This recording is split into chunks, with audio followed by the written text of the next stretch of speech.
જગત ખરેખર ખોટું છે, પણ એને બનાવનાર એ પરમ તત્વ પરમાત્મા એ સત્ય છે, માટે આપણને આ જગત સાચું લાગી રહ્યું છે.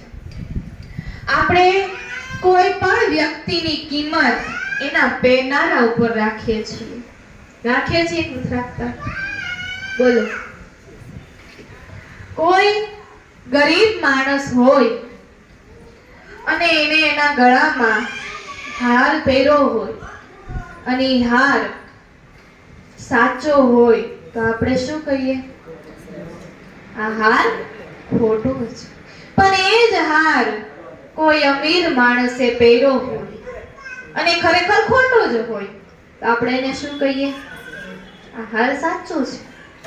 આવી જ રીતે આપણે બધા જ વ્યક્તિની કિંમત એના પહેરનારા ઉપર રાખીએ છીએ, એના પહેરના ઉપર રાખીએ છીએ.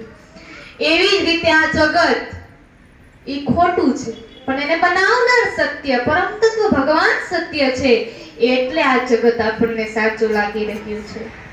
આપણે ભગવાનને કહેવાનું છે કે ભગવાન, તમે અમારી બુદ્ધિને એટલી તેજસ્વી બનાવો, એટલી તેજસ્વી બનાવો કે જે તમારા સ્વરૂપ, તેજસ્વી સ્વરૂપને ધારણ કરી શકે. સત્યમ પરમ ધીમહિ. તમારા તેજ રૂપી તેજસ્વી સ્વરૂપને આ બુદ્ધિ તમારા તેજને ધારણ કરી શકે, એટલી તેજવાળી, એટલી ક્ષમતા